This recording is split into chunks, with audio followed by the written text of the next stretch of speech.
Hi, good afternoon, everyone. This is me, Kiran Mandral from She the People TV, here in the Facebook office with three wonderful, fabulous authors, women, strong, feminist women. Meet Madhuri Banerjee, Meghna Pant, and Apurva Purohit. And I'm going to ask all of them to introduce themselves because they have long biodatas and we'll take up half the program if we start introducing them. So let's start with you, Madhuri. I'm an author of 9 books, and I believe that India is going to change, where we're only going to have women authors in the next 5 years. I would love that. And, oh my God, may your words and I come true. hope that every female author is seen on web series platforms, and and that's what my aim is. Lovely. Bravo. Meghna. I hope so too. Yeah. Seeing too many of the male Yeah. authors being picked up by the web series. Yeah. We So chat I'm about hope- that. Yeah. We'll chat about that. Yeah. Meghna. I'm Meghna Pant. I'm an award-winning author, feminist, speaker, journalist. I've published 4 books, one of which is the recent Feminist Rani. It's just come out. It's about feminism, as you can gather. And I have 2 upcoming books, which I'm also very excited about. One is How to Get Published. It's India's first guide on how to write, market, and publish a book. And it's got essays and insights from Jeffrey Archer, Shobha Day, Durjoy Datta, Twinkle Khanna, just about everyone, and Kiran, of course. Kiran Mandral. So I've got around 35 contributors, everybody sharing their secrets, insights and tips. And a short ebook on the Ramayana, Mahabharata, and the Gita in 100 sentences. Lovely. Yeah. So Lovely. that So- should be also, to make it accessible to our young readers, basically. Lovely. Apurva. Hi, I'm Apurva Purohit. I run a media queendom. Which so basically brands like Radio City and Midday and Jagran Digital, etc. I'm an accidental author.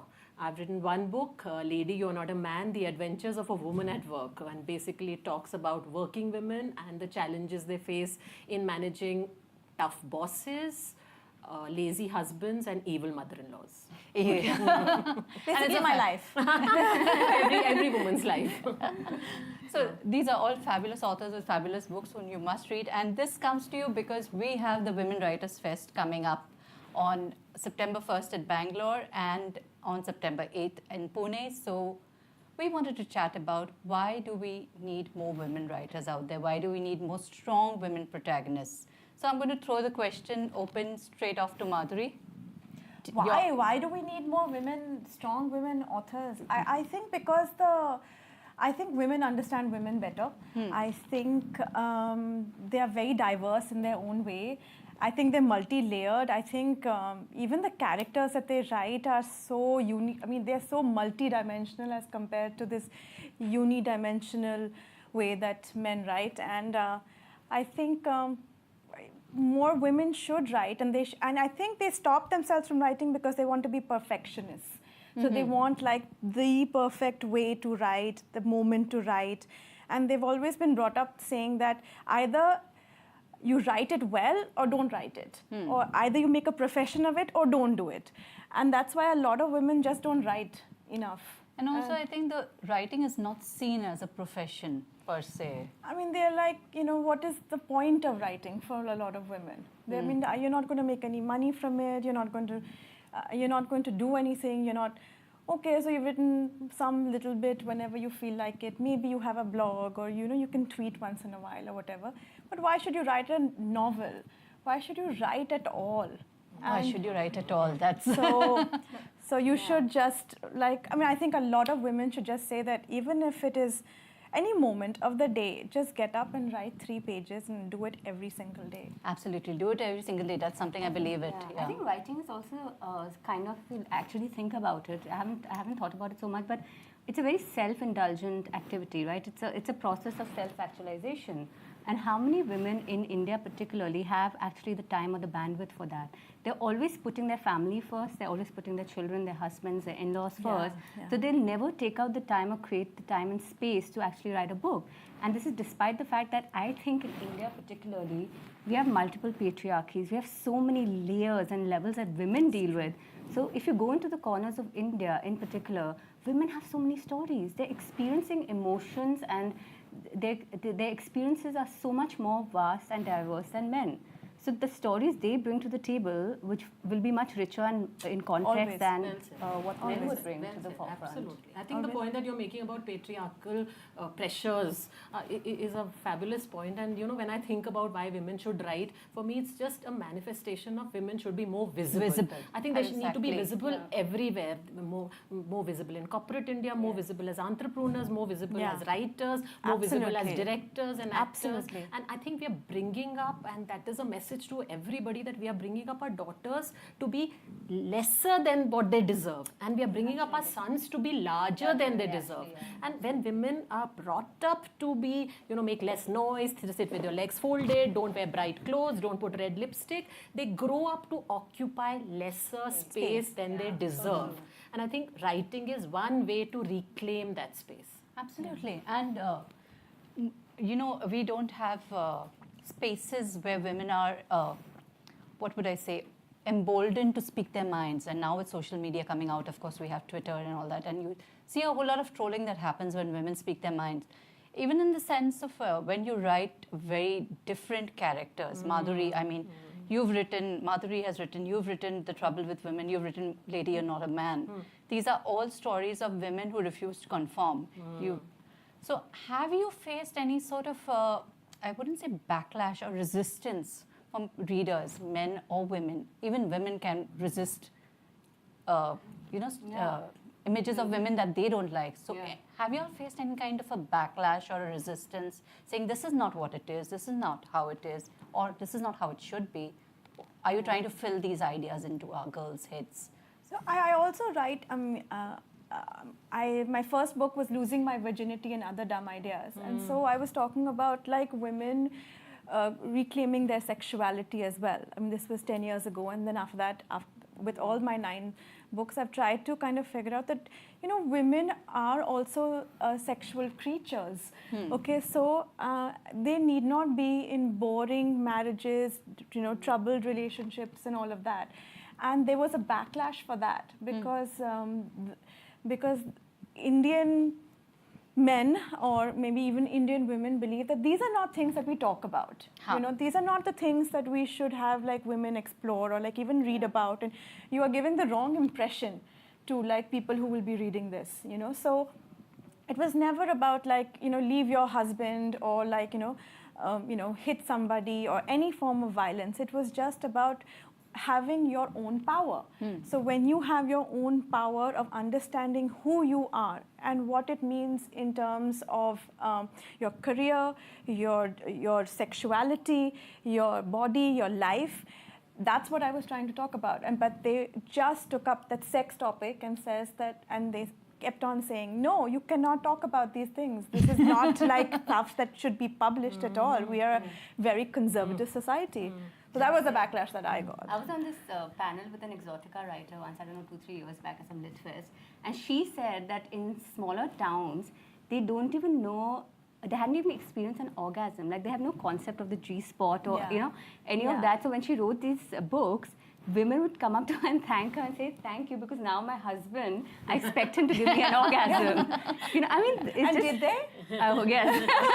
So the books actually liberated them and helped them experience their full sexual agency, which I find very interesting. But coming back to your question, I had a very different experience where for Happy Birthday, I'd written stories from the male viewpoint as well. And people were astonished that a female writer could actually inhabit the world of men and capture men so well. But I said men are very easy to break down. Just put in a lot of ego, a lot of sense of entitlement and privilege, and you've got a male protagonist, So you just sort of reverse. We've had some complex ones as well. Let's not bash all the men. So that's the kind of backlash I faced, where how dare you occupy this, the exalted space of men. I speak specifically from your book, 1.5 Wife, and also Feminist Rani. Yeah. So for 1.5 Wife, it was a woman who was in an abusive marriage, who walked out and came back to India. She was living the ideal life in the West. Yeah. So she sort of dismantled many notions that you stick it out no matter what. And also with your latest book, Feminist Rani, with Shelly Chopra, you've chronicled many impressive women. So tell us a little about the journey from 1.5 Wife to Feminist Rani. It's been a very long journey now that you're mentioning it. Feminist Rani is my 4th published book. And 1.5 Life was, of course, my baby. I wrote it in my 20s. So, my voice has changed. I'm seeing the way my voice has changed over the years. So, Feminist Rani I'm very excited about because we've got 14 of the top opinion makers and thought leaders across India, both men and women, who've spoken about their experiences with gender equality. And I've never been a feminist who's against men or who bashes up men, because I believe that men are also victims of patriarchy. Absolutely. So whenever people think of feminists, they think of these bra-burning, angry, aggressive women who've not found love and therefore are seeking revenge on all of mankind, right? We can't burn our bras. I'd love They're too to. expensive. I'd love to. I want to live in a world where we don't have to wear bras anymore, but that's not a personal choice. No other reason. But honestly speaking, I just it's not feminism is not men versus women, but men and women versus the system of patriarchy. Because even men, if you look at the kind of biases they face because of patriarchy, they're always expected to pick up the bill. Restaurant bill, they're always expected to stick to certain jobs, provide for the family. So they also face biases. So the book is a very sort of equalist approach to gender parity. So I think that's what we've got. Kalki Kochlan, we've got Aditi Mittal, Tanmay Bhatt, Shri Gauri Samant. We are speaking about gender, like mutilation, genital mutilation. We have a beekeeper also who speaks about her life in the rural space. So we have amazing people from different walks of life. So I'm very excited about this book. Nice. Lovely. It sounds exciting. Yeah. But I remember Apurva's book, and I read it way back. And she dismantled corporate patriarchy completely. And she did it with such a tinge of humor. I think the humor is what... Do you think that was what let the message go in subtly and not get so much of a resistance to what you were trying to say to all the women out there?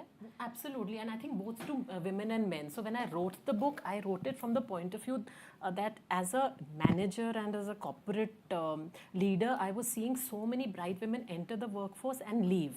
And that was, from an organizational point of view, not a good thing. Similarly, from a, the girls themselves, I was seeing that all of them want to have it all. They want to succeed at work, they want to succeed at home, but they just didn't know how to do it. And unfortunately, I think some of our women leaders have painted themselves as being this great aspirational role model who's descended straight from God. So because I am so great, none of you can be. And I wanted to write this book from every woman to every woman, that if I can do it, so can you. And when you give that kind of a message, which is almost like a peer-to-peer message, you need to do it with that soft touch and with a tinge of humor, both for men and for women. So a lot of things that I'm saying, why they're absolutely, in a sense, harsher lessons for women and for men.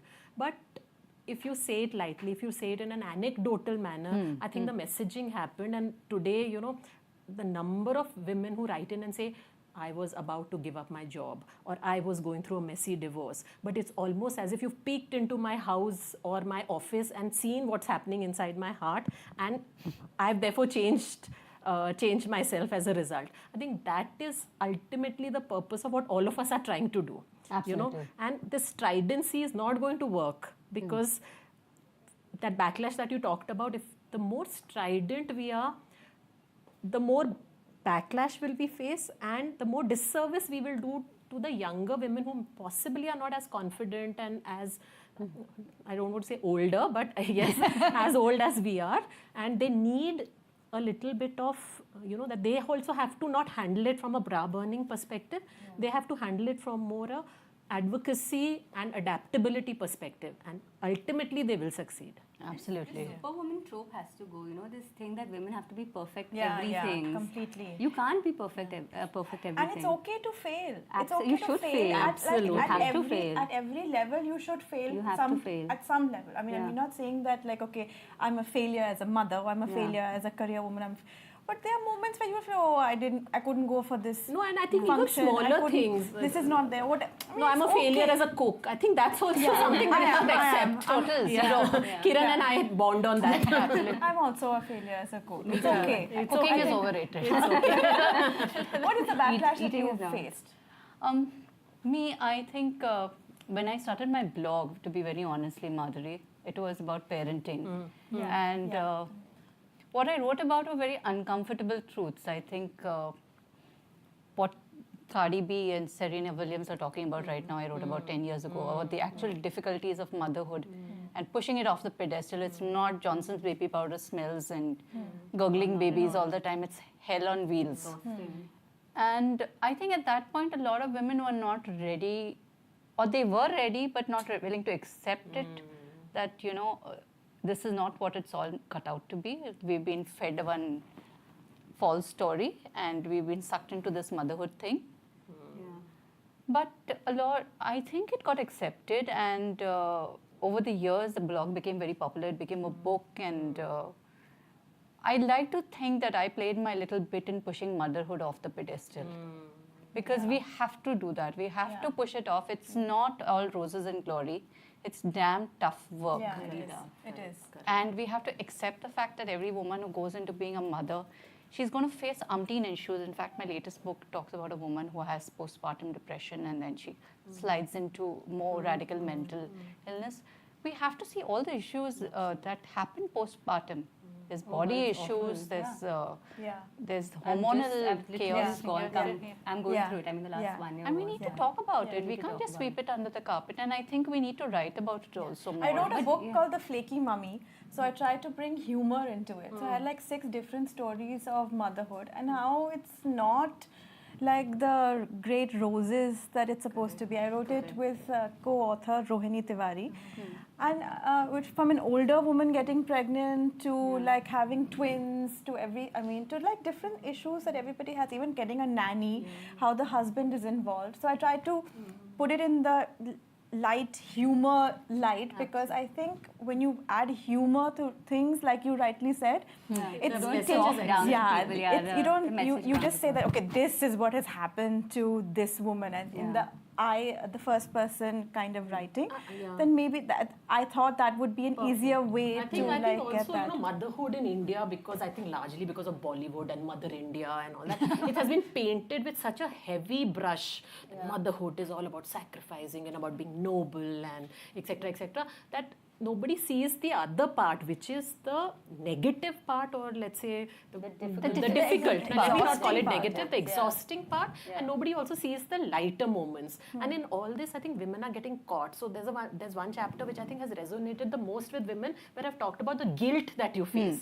So Mommy guilt. Half the women in the workforce are leaving because of guilt. My mom, every morning that my baby, sees me put on lipstick and wear a sari and go to work, she says, "Mummy, please don't go, please don't go." That's the time they give up their job. And I think we have to stress on that it's okay. It's okay to leave a crying baby. Imagine saying that. It's okay to leave a crying baby. You're heartless if you say that. You're a heartless mom. I'm just experiencing motherhood, right, for the first time. And despite most of my friends having already had kids, when I became pregnant, first of all, I found pregnancy also extremely, like the toll it takes on your body. I mean, your body parts are doing things you never thought capable. Then there's that miraculous but awful process of actually giving birth, which again, that's the only part you actually hear about, the labor pains. It's holy and wonderful. You glow, and then you have beautiful makeup like Kate Middleton and take the baby out. And you look like a The model. baby has been velcroed off her because she had no All three of them. And then nobody speaks about, just what your body goes through, the kind of the process and the sleepless nights and the toll it takes on you. So I think it was a shock to me, despite having spoken to so many people about motherhood. So I don't know why more women, why is sugarcoating motherhood so much? There's this omerta about it, because if we actually talk about what it is, nobody will want to be a mom. Yes, It can be quite scary. And also I think it's like the professions which are underpaid, like nursing, soldiers. You glorify them so much so that people want to do it because but my friends told me that. They said if we'd actually told you what we go through, you would have never agreed to be a mother. That's exactly it. But then this omerta needs to be done away with. And actually, to plug She the People, Women Writers Fest again, these are the topics that we like to discuss at a Women Writers Fest. When we get asked, why do we have a Women Writers Fest? These are the topics: motherhood, parenting, why it's essential to write about all these things and talk about them.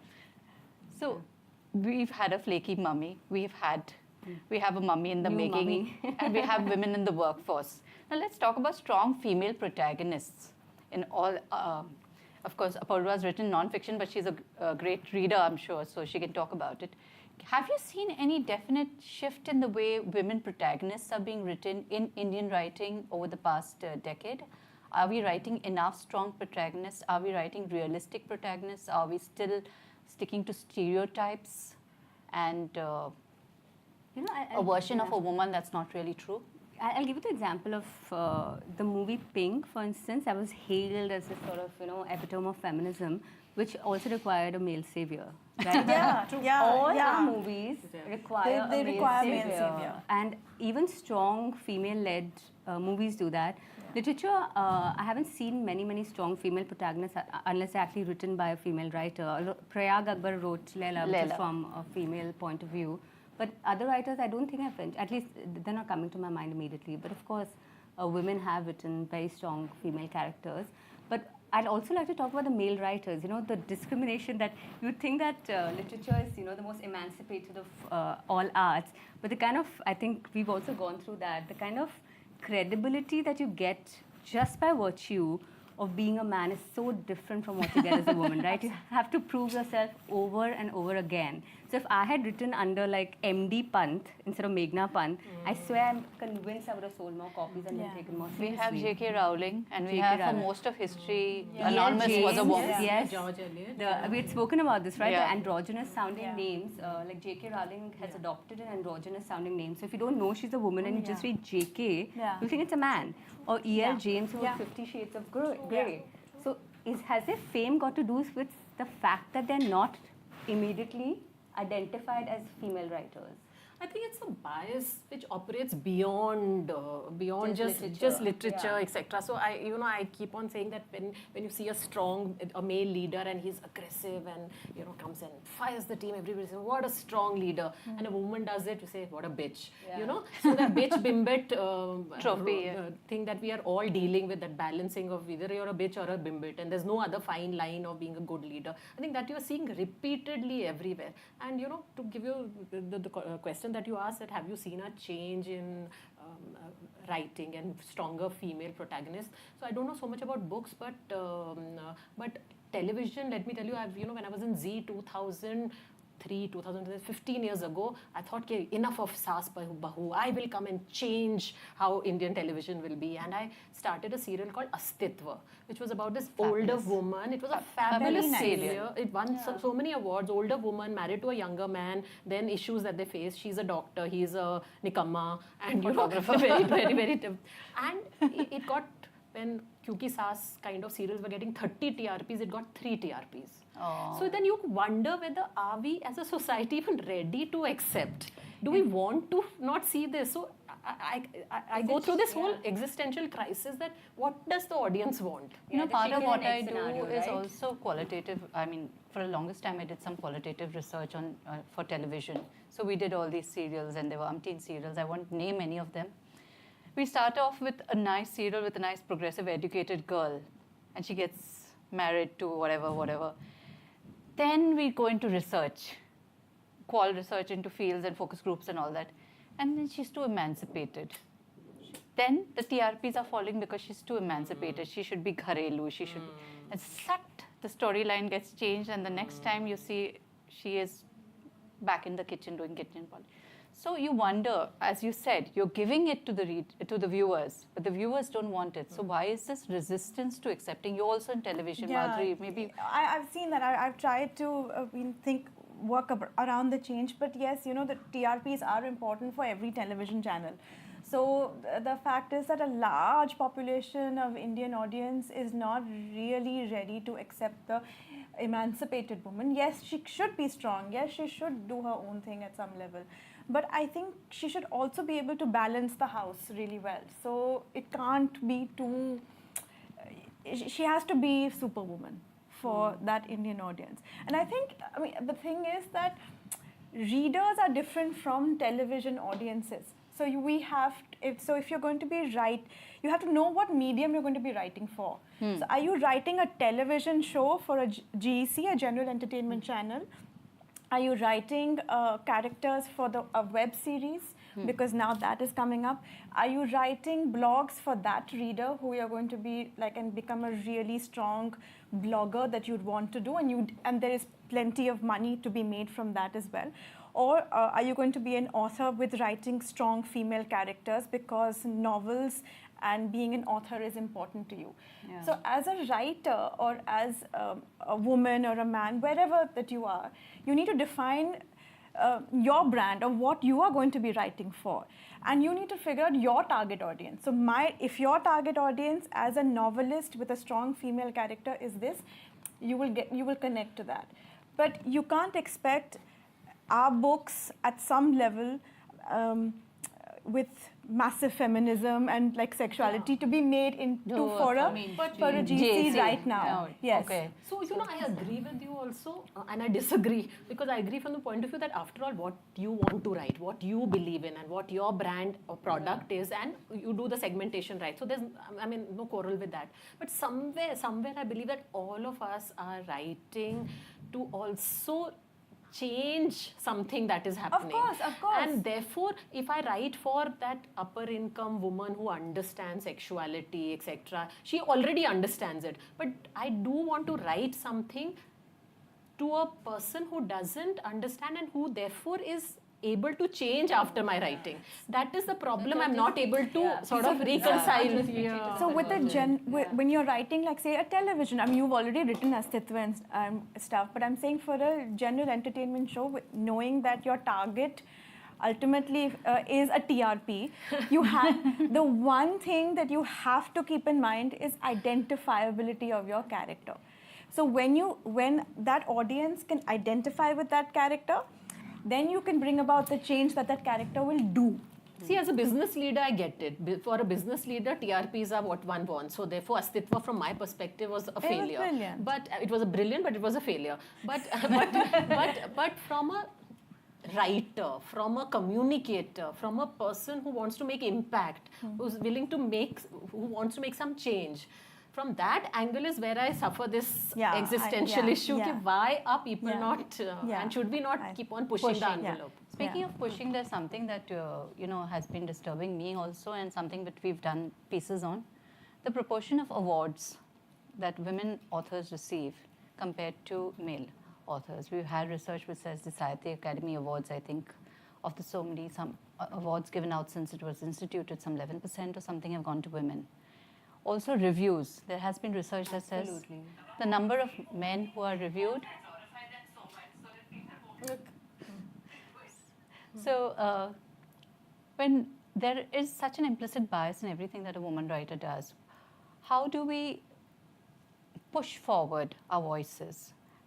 Is there a need for a group of solidarity between women writers? We do know that women will pick up books by men as well as women. But men generally pick up books by men. True. So these are these inherent biases. Your audience is already halved. You don't get the reviews. Within publishing, I know most of the editors and publishers are actually women.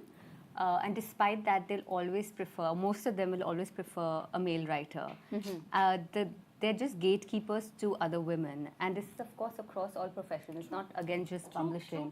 So despite the fact that female writers will get picked up by the female reader, almost the same as a male writer would, despite that, if you have gatekeepers to even get your book published, if the same women who are supposed to hold up the sisterhood are bringing you down, then what are you going to do about it, right? So, but I would say, you write because you want to tell a story. Don't think of the consequences or the results or what's going to happen once I write a book, once I publish a book. Let it take its own journey. Let your career as an author take its own journey. It's filled with angst, it's filled with failure, rejection.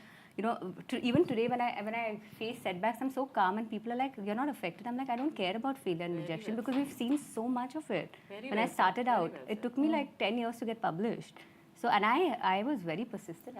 So this particular bias I specifically faced, Kiran, because when I wrote this book and I didn't have a problem getting it published, etc. But when we were talking about it, they said this is a management book. Ultimately, there are management lessons in it.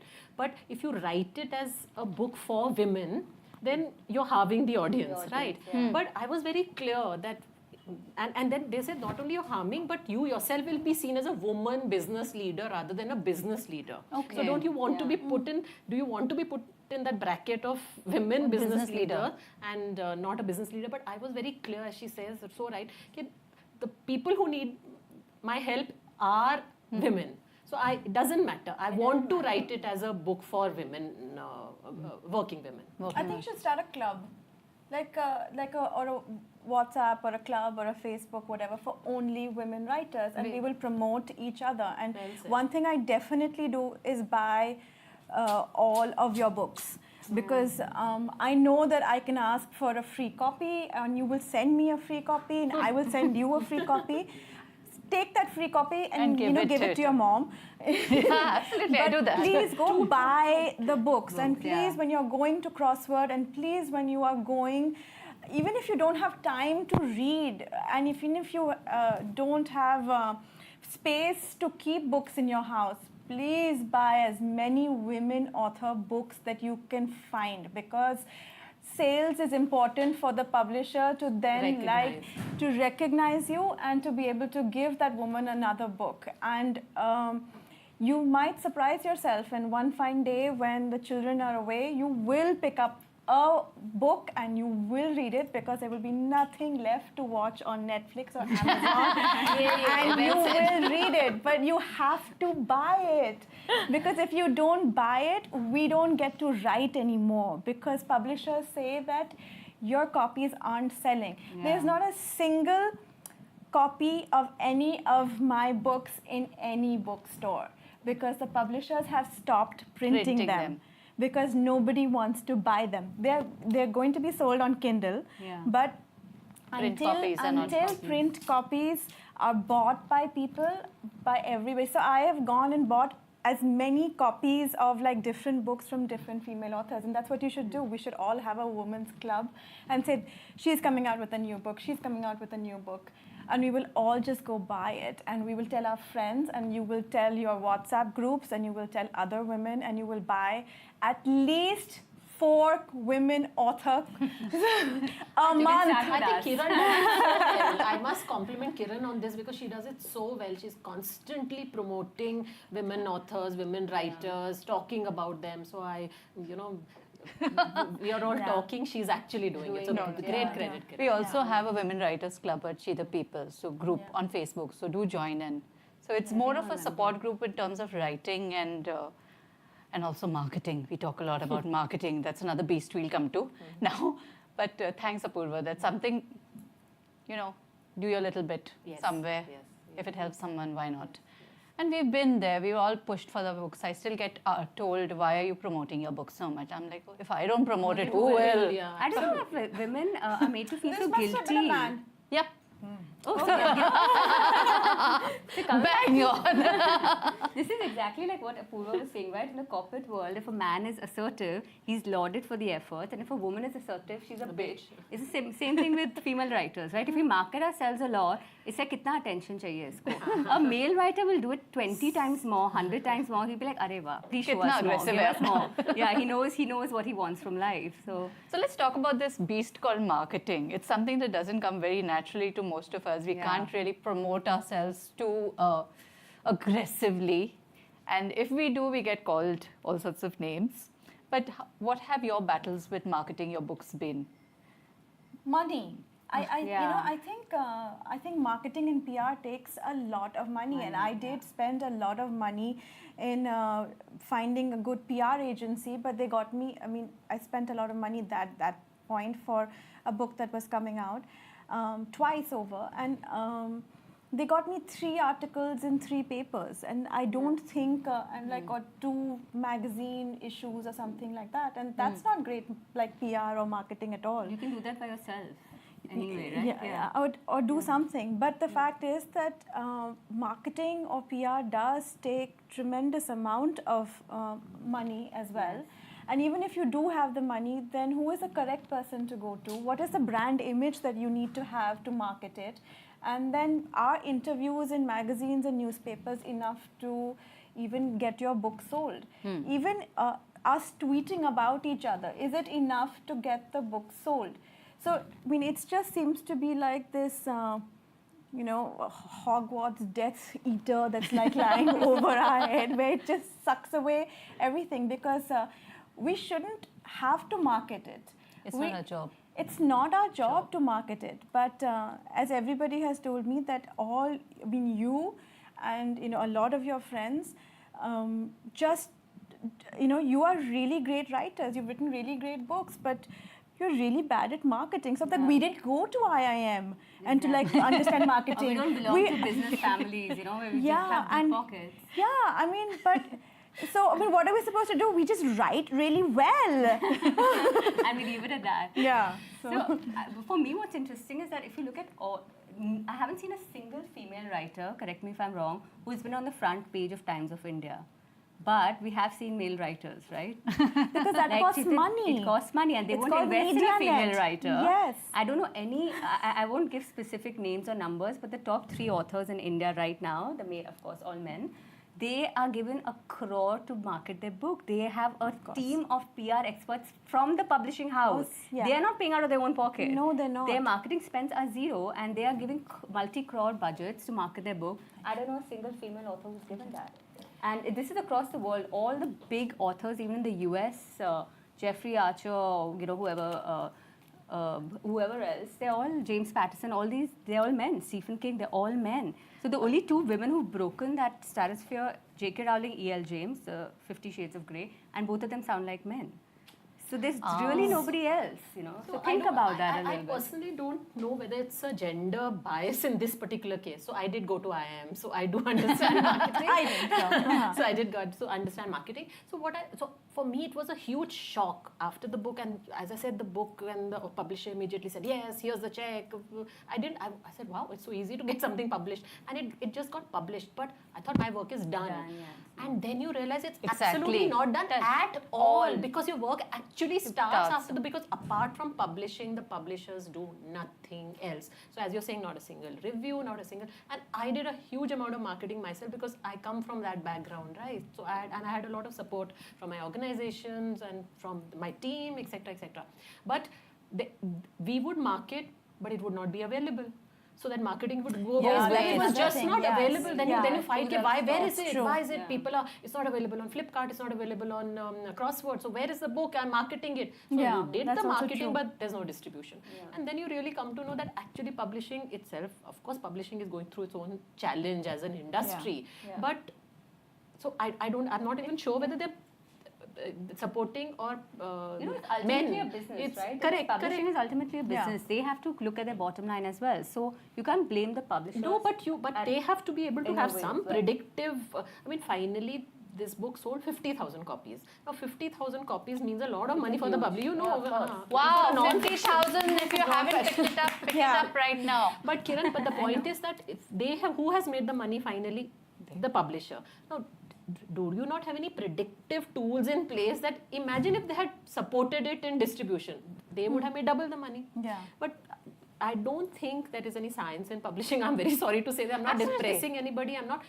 I think we just write because, as you said, we want to. It's a need. And then men or women, you leave it to God. Having said that, bias in terms of media picking up more men authors because of the visibility bias is certainly there. But I don't know whether publishers are actually supporting men as we believe. I don't think they're supporting anybody. Having said that, there is Savi Sharma who is doing really well with her books as well, and she is coming out with several books. So I mean, it should not deter you from not writing. I think a lot of women should just write. You don't think about how many books will I sell, how much money will I make. No, just tell your story. Just tell your story. Ultimately, just genuine. Yeah, because you will be the next J.K. Rowling. Yeah, well said. And honestly, I have not had a single marketing spend, but I've got amazing reviews in most of the publications, and the publishers have pushed my books forward. So that's good. Touch wood. So it can be a different experience. I think if they believe in your work, if they believe in your voice as an author,